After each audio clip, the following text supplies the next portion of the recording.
I have something very special for you. If you're a freight forwarder or you run a freight brokerage and you want to grow to the next level, or you're just a beginner getting off in this space, I have an exclusive interview with Luis Uribe from FreightSkills, and he's going to be dropping a lot of knowledge on how to grow your freight brokerage. He's been able to grow his freight brokerage to a huge level. He has over 19 team members, I believe.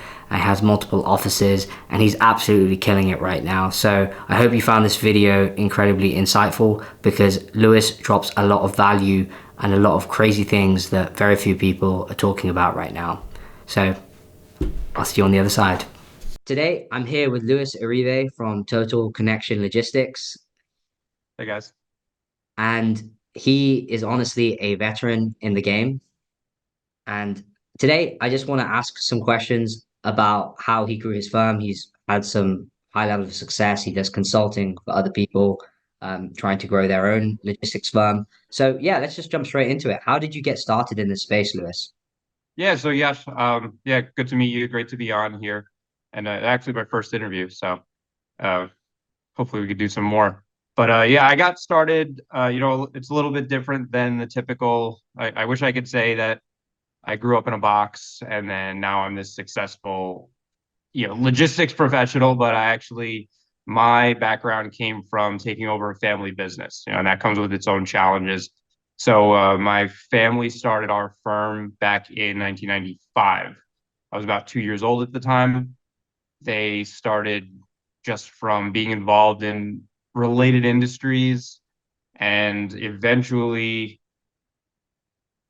just from them two in a one-bedroom condo in the uh, I don't want to call it the suburbs, but the city in New Jersey. They grew it slowly into this organization. And now, just across the United States right now, we have about 12 employees and six agents. I probably jumped ahead of you there. But yeah, so I got started. I didn't always want to be in logistics. I wanted to do something different. But when I was in college, I just jumped into it and it stuck with it. And for the last 12 years now, I've been at the helm of it, and I love it. It's been a great ride. Great. How did your family get into it? Why did they want to get into this space? Was it just an idea? Was it maybe friends or something like that?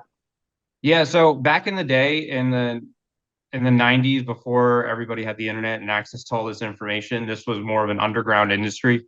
Logistics was primarily done by phone. So, there's phone, fax, and mail, and just personal relationships. My father actually started it. He was a dock worker at a chemical company, and he was in charge of dispatching and routing trucks.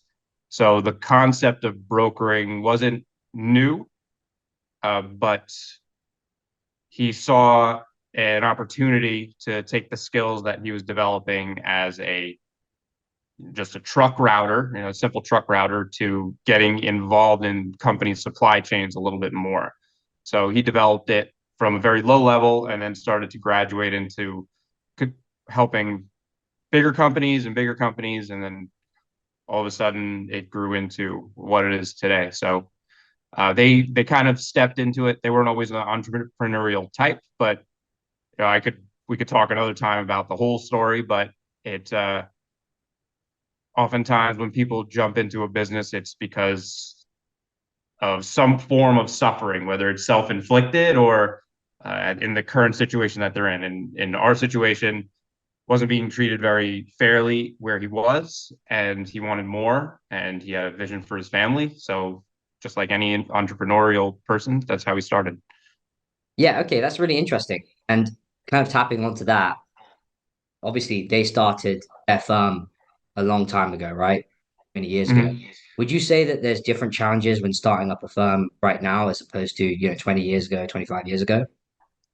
Yes, and it's interesting to explain what the difference is. So back then, there there almost wasn't as many stipulations as there are right now. So in logistics, so when just for your viewers, so when we talk about logistics, there's the global portion of logistics, that's freight forwarding, and then there's the domestic, which is known as freight brokering, right? So if you're saying like I'm a 3PL or third party logistics provider, all you're saying is that you consolidate logistics for people. The differentiator is going to be, do you do it in the USA? Do you do it only in your domicile country, or do you do it worldwide? In the United States, at least when they started up, you can take out 5 credit cards and max them out in order to fund your business. There's no credit checks on you. Everything was done by hand, so licensing was a lot easier to get. Nowadays, with the evolution of technology, so has fraud evolved. So credit checks have become more stringent. Financial backing has become difficult to obtain. There's new requirements now to be in this industry. So there's something in the US that's called a BMC 84, BMC 84 or 85. I think it's actually both. And that requires brokers to prove that they have a backing of at least $75,000 in the form of a bond. Basically, that acts like a security blanket for our vendors. Back then, 20 years ago, 30 years ago, it was $25,000. And before that, there was probably $12,000. So the requirements to jump into this industry now, from a regulatory standpoint, a lot higher than they were back then. On top of that, technology is making everything a lot more complicated for competition wise.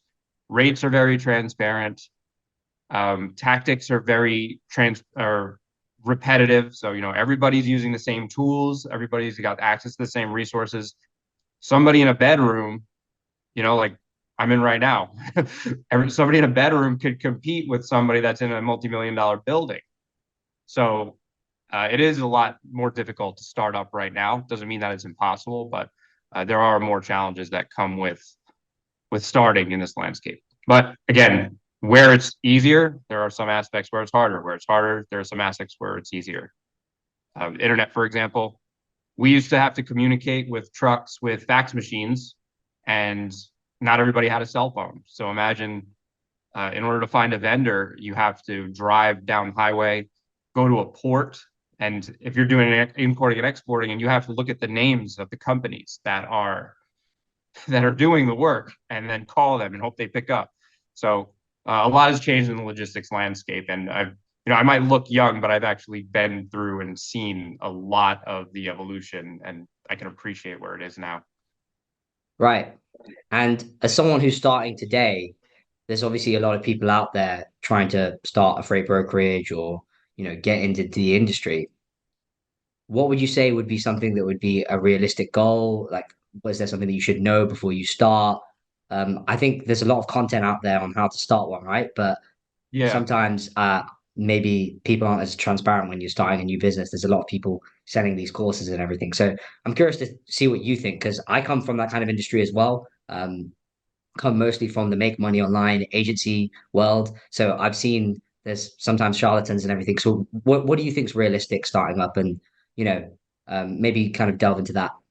Yeah, that's a good question. I'm going to twist it a little bit, because I want to talk about we'll look at how I would best recommend that you start out, and how I think it's very possible to start out. Because I come from this, I dove into the internet marketing and online money rabbit hole too. We all love to make money online. It's awesome. But if you wanted to start in logistics right now and you had absolutely no background, you have to be creative about how you do it. And the reason why logistics is not that it's much different than any other industry. Every industry has its regulations you have to learn, and laws and different intricacies. But with logistics, the regulatory environment and the risk that you're taking on when you're doing the actual work is very high. So if you jump into something like logistics and your only foundation of education is watching YouTube videos, and you don't have anybody that has been in it directly helping you, you're putting yourself at a big risk. And the only reason why this is a little bit more risky than, say, starting a software company, or if you're doing drop shipping or anything of that nature, is that the goods that you're handling real things. So, when you are making phone calls there, that is backed by something that could be worth millions of dollars. We did something the other day, and I think I showed you a video of it. One piece of this movement that we did was worth almost $800,000. Some pieces are worth $1 million. We quoted, I'm not sure if we moved it, a load of rhodium, which was valued at $12 million, and it was about the size of a square box. So in logistics, you're accepting a lot of risk. If you go at it alone, it's very difficult. But back to the question, if you are trying to get involved in logistics, it might be closer and more attainable than you think. The first thing that I would recommend anybody does is go through their warm network and see literally any industry. What industry do you know right now? Examine the supply chain at that level. And logistics is a very relationship-driven business. You would have a better chance of success starting with those relationships that you have already established in your industry, or at least one degree further than that. So, I don't know if you've ever heard this saying, but you're only two people away from anybody in the world. So you just have to know one person to get a connection that you need or something that'll change your entire life. So starting with those warm connections is probably the key to getting into this industry, because what you can do when you have the power of the relationship, you can leverage that with other companies who will be willing to take you on and help you. And that's where you get that initial training. So I'm going to give you just two examples of if you were doing it on a global scale, like you were in ocean freight and freight forwarding, or if you were based in the US and you just want to do local things. If you were in freight, if you wanted to get involved in global trade, maybe you used to be a buyer for a company that manufactured anything, we'll say microphones. We have a microphone on the desk. If you were a buyer of microphones, your contacts would be the factories that you bought the components from, the people who shipped the components for you, the warehouse that distributed the components, and all of your customers who bought the microphones for you. So that's four right there. That's four people who could give you an immediate entry into the logistics industry because they know you, they like you, they trust you. You can take those relationships, go to a shipping company and say, I have these relationships. I can help you develop them. In exchange, I would like you to teach me logistics, take me on as a salesperson. I'm already bringing things to the table. So that would be on a global scale. That's quite interesting. So would you say that if you had no experience, very little capital, that you wouldn't actually start up a brokerage, but instead you'd probably go work for someone else, maybe as a freight agent? Is that what you're saying? Yes. Yeah, that's especially if you have no experience. I think being an agent is the best route. And then this is where the advice gets conflicting. I actually answer this on one of my YouTube videos. People say, should I be an agent or should I be a full-on business owner freight broker? And I say the roles are completely different because you're always giving and taking something, right? There's a price to everything. The price to being an agent is a little bit of autonomy because now, you're signing a contract. There may or may not be a non-compete. You're sacrificing a little bit of your potential income because, now instead of getting 100% of your take, you're getting 50 to 60%, maybe 70 in rare cases. But what that alleviates from you being an agent is you don't have to worry about the regulatory components. You don't have to worry about cash flow. You don't have to worry about managing your back office. You don't have to worry about employees. You don't have to worry about anything you don't want to. So there's a trade-off. Right now, I can't make a strong case for wanting to take on all those headaches with no experience. I would rather sacrifice that 40% that I'm going to spend anyway. Does that make sense? You're going to spend that 40% on your operating costs. Give it to somebody else to deal with it. Be an agent. Find a fair agreement for you. And again, leverage your existing relationships to develop more. The issue then becomes, who do I trust? And then that, is a personal skill that everybody's going to develop. And you're going to learn, you're going to make good decisions, you're going to make bad decisions. People are going to burn you and people are going to change your life. So then it just becomes a matter of The decision of work is easy. The decision of who to work with is going to be the challenge for you, not so much the work. And delving into that, right? You've had your great days, you've had maybe some days that, were hard. What is like the craziest thing that's ever happened to you in logistics? And maybe kind of going off on the trust part, I assume it's probably been something like that, right? Oh God, I could actually, that's perfect because that's the worst thing that's ever happened to me was a combination of trusting and logistical. So just a brief synopsis of it. I don't think you can look it up because the suit was never filed, but we opened up an office in Houston with a individual who promised the world, and we gave them a lot of authority up front. So their plan was that they wanted to open up an office in Texas. They wanted to bring in a lot of their buddies from another company who were doing the same thing, and their niche was heavy haul transportation. So they moved stuff that was really big, really valuable, really difficult to move, required permits and everything like that. So there was 8 employees in that office. That they weren't doing very well, but that's not even the worst part of all this. That individual, so in logistics, when you're running an agent model, so when you're working with and under an umbrella, there's a risk management component. So like if you're taking on a job, you typically have to run it by the head office just to make sure that risk is in line. This individual so I was only 19, by the way. So I'm fresh, barely like off the Crazy. college. I'm barely out of I probably walked into the office from class that day, and he calls up and he says, "Oh, I took this job. The job was from it was from we were domestic only at the time, and he Yeah. took it from a global forwarder who took it from one of the world's largest manufacturers of dump trucks. Um, so we were moving these giant dumps, like overdimensional. I didn't even know the words at the time. I just knew they were big dump trucks, and they were coming into the port of Long Beach.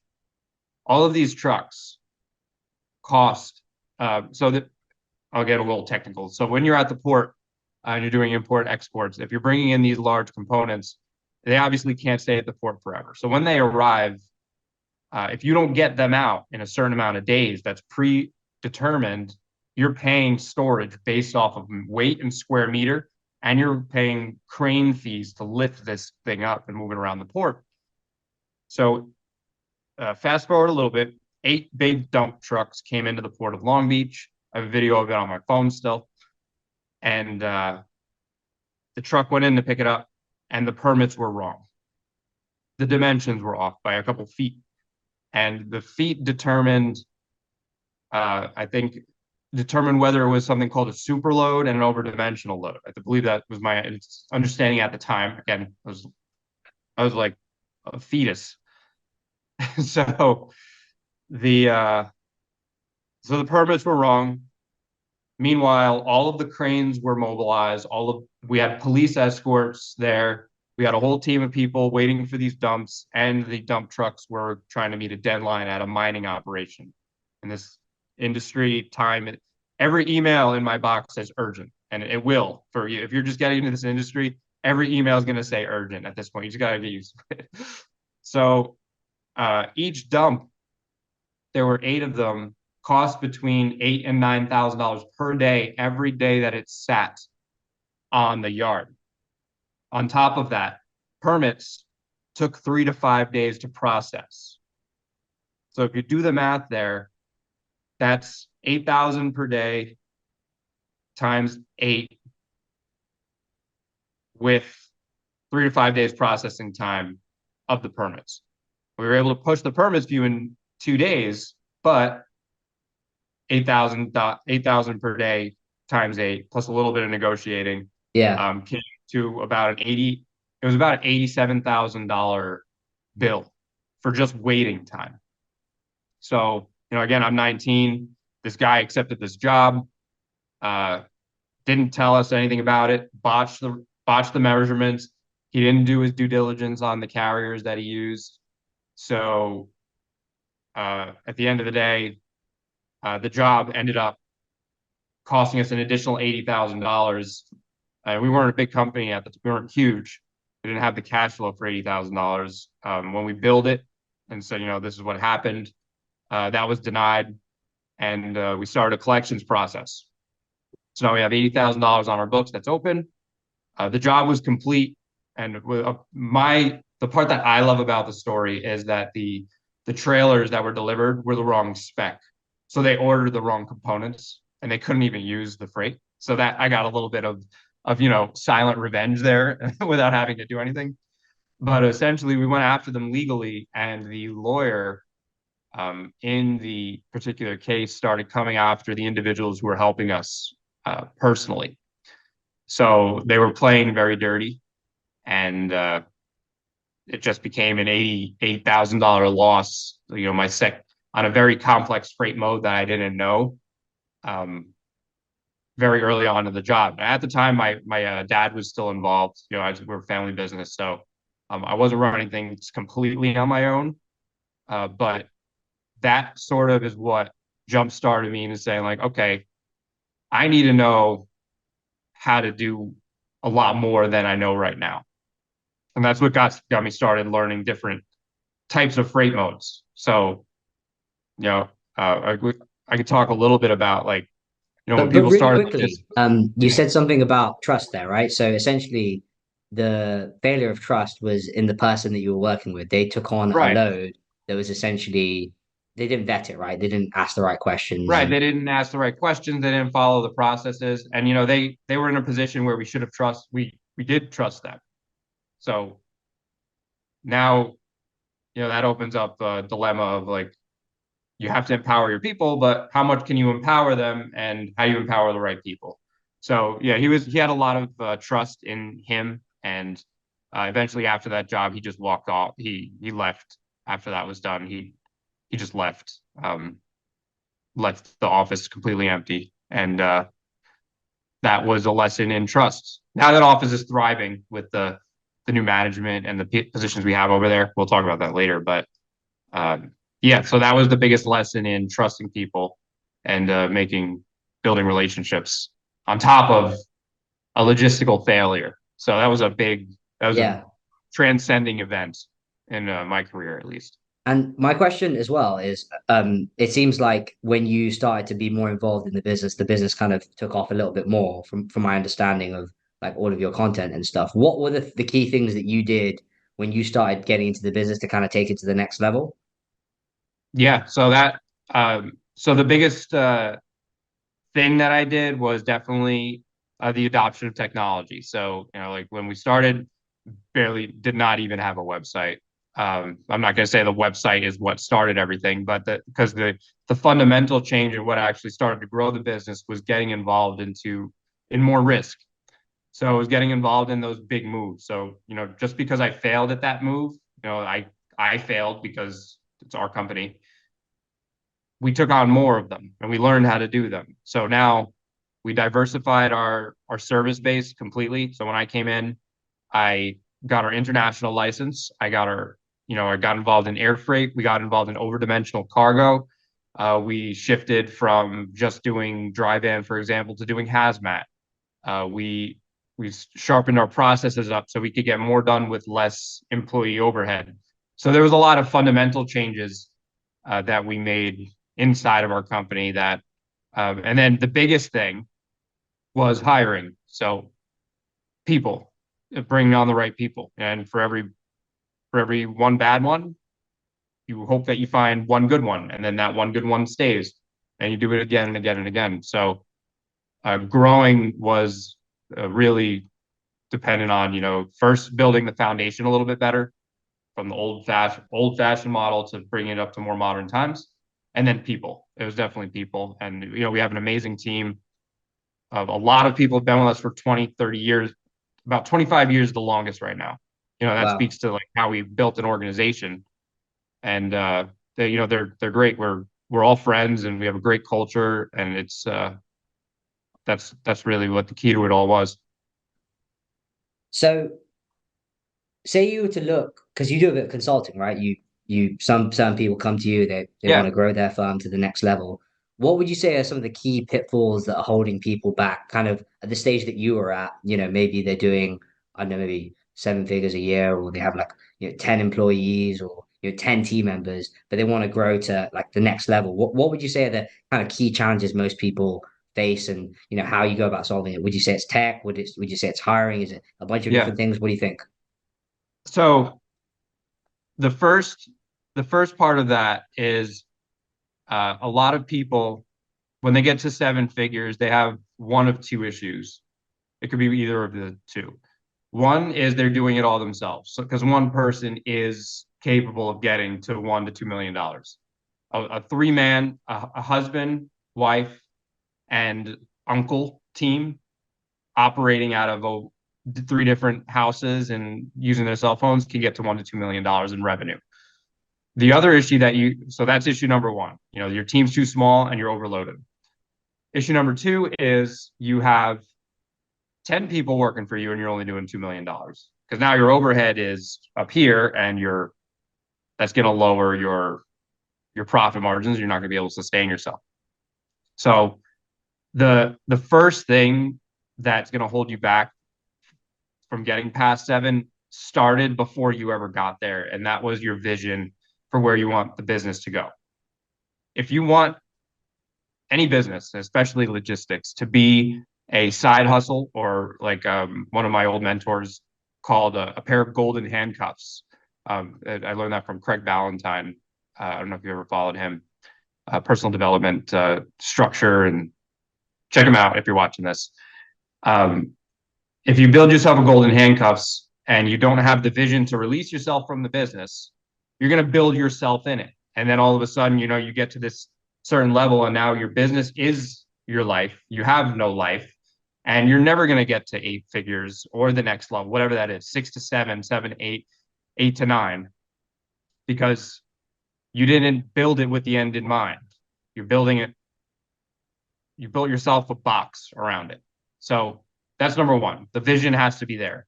Do you want this to get to eight figures? Do you want it to get to nine figures to get an exit? Do you want to be like in that middle range where you have a healthy cash flowing business and it's lower stress? So that's number one. It's just setting the vision. What do you want to do? Do you want to be a job for you? And nothing is wrong, by the way. You can make it. We have some agents that work 3 to 5 hours a week. We have some agents that hit the phones and they work all day, every day. So it's whatever's right for you and your family. We even have some people who are retired and wanted to get back in the game, and they have a passive role in just making industry connections, and we take on sales. So that's number one. And then number two, how you actually get to that next level is, it's practical advice. You look at what you're doing and you either do more of it or you do the same thing better. So you just optimize what you're currently doing. If I look at where our best growth years were, I'm going to trace it down to we found a person that year, so we made a partnership, or we expanded our service modes. So for an example, last year, a lot of logistics companies are down. The industry's down, imports are down, exports are down. Now this year is even worse because we have all this drama going on in the Red Sea and the container ships being attacked. But we did very well. And the reason why we did well is, first, because we have great people, but second, because we stumbled into a newer industry that we went really hard in, and we stayed in there because it was producing for us, and that industry was oil and gas. So now we're developing all these connections with oil and gas companies around the world. We're shipping these huge platforms, and that line of work, while it's not necessarily doing great in the US, it's doing great in other countries. So the reason why we're okay and the reason why we're growing is because we're diversified, we have the right teams in place, and we're always making connections. People underestimate, and I don't think people bring enough attention, maybe you agree, to how much luck is also involved in some of these things. Because, like you have two people making the same amount of calls every single day, You could have 10 people making the same amount of calls, doing the same amount of work the same way. Some of them are going to do better than others. So there is an element of luck involved in logistics, meeting the right person at the right time, just getting into timing, maybe just getting into a bid when another provider just dropped off. So I guess the lesson I have there is don't kick yourself if you're at a certain level and you can't get to that next one because there's maybe just one pin that's holding you back from really getting there. You just have to stay open to every single opportunity that comes your way and actively and proactively make more happen for yourself. So that's a long-winded way of what you have to consider when you do want to get to that next level. You know, that is again, whether you want to go to 6 to 7, 7 to 8, 8 to 9. You know, we're in that middle range right now of between 8 and 9 that we're trying to figure out how do we break past the current barriers that we're at. And so, you know, I'm not a stranger to growing pains, just like anybody else is. That's really interesting. And with that, you talk about luck, right? And how being in the right place at the right time. I personally believe that there is a thing called luck, but there's also a way of increasing your chances of being lucky, right? So doing more calls, doing more outreach, networking with more people, and then also having people kind of come to you, like creating that kind of authority in the space. Would you agree that there's any ways of increasing your luck other than, just doing pure volume or anything like that? Oh yeah, there's absolutely manufactured luck. You know, you like anybody says, when the harder you work, the luckier that you seem to become. But the element of luck that I'm talking about is, for example, just there are times where on my website, a company. So I'll give you a practical example of luck right now.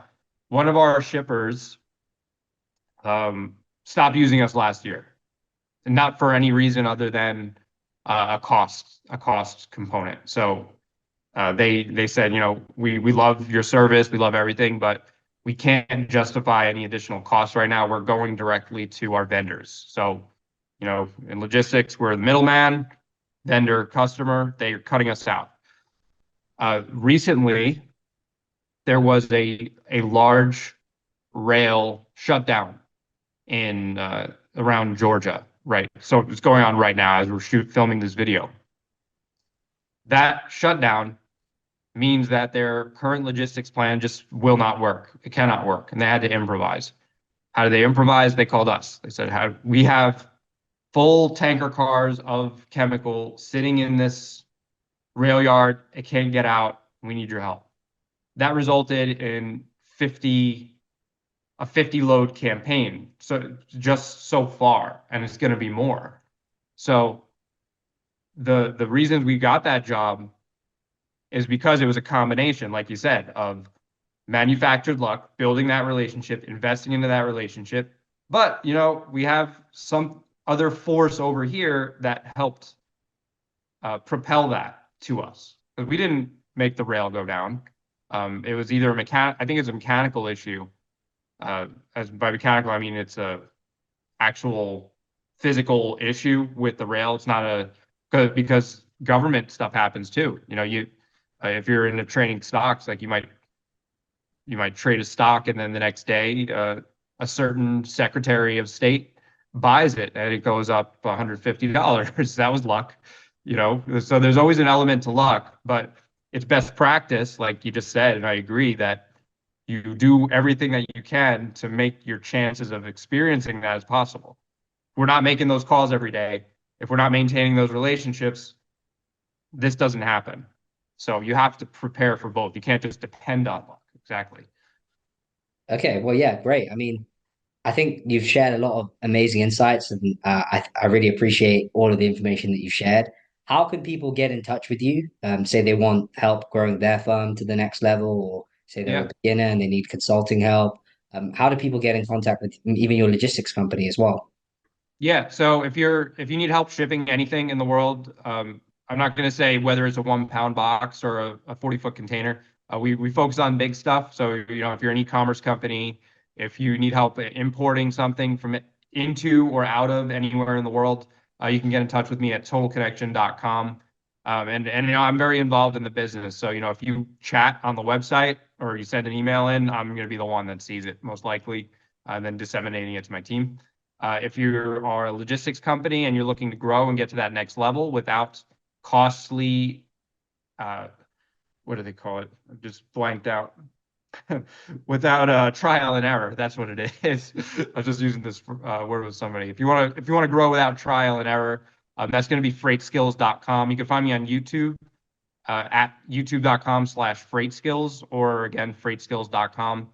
If you search me up on LinkedIn, my name will be in the video. I don't hide. I'm very public, very transparent. What you see is what you get with me. So if you want to reach out, I'm more than welcome to talk to you in the DMs or whatever it is. Yeah, thank you so much for being on. I really appreciate everything and taking the time out to give a lot of this huge value. I really think Yeah, all the things that absolutely. you I'm glad say we're able is to. crazy. A lot of people, they don't usually give the best advice or are not the most transparent, but that's the thing that I really value with. Thank you Yeah. so much, and thanks for watching everybody else, and we'll see you another time. Yeah. Thanks, Josh. Great to meet you, everyone.